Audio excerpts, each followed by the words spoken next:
ರಾಜ್ಯದಲ್ಲಿ ಕೆಎಂಎಫ್ ಎಮ್ಮೆ ಹಾಲು ಇಂದಿನಿಂದ ಮಾರುಕಟ್ಟೆಗೆ ಲಭ್ಯವಾಗಿದ್ದು ಗ್ರಾಹಕರಿಂದಲೂ ಭಾರೀ ಬೇಡಿಕೆ ಬರುತ್ತಿದೆ. ಪ್ರತಿ ಲೀಟರ್ ಹಾಲಿಗೆ 60 ರೂಪಾಯಿ ನಿಗದಿಪಡಿಸಲಾಗಿದೆ.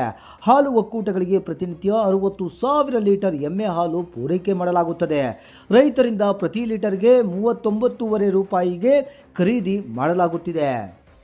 ಕೆಎಂಎಫ್ ವತಿಯಿಂದ ಎಮ್ಮೆ ಹಾಲು ಪೂರೈಕೆ ಮಾಡುತ್ತಿರುವುದು ಇದೇ ಮೊದಲೇನಲ್ಲ. ಕೆಲ ವರ್ಷಗಳ ಹಿಂದೆ ನಂದಿನಿ ಎಮ್ಮೆ ಹಾಲನ್ನು ಮಾರುಕಟ್ಟೆಗೆ ಬಿಡಲಾಗಿತ್ತು. ಆದರೆ ಪೂರೈಕೆಯಲ್ಲಿ ವ್ಯತ್ಯಯವಾದ ಹಿನ್ನೆಲೆಯಲ್ಲಿ ಕೈ ಬಿಡಲಾಗಿತ್ತು.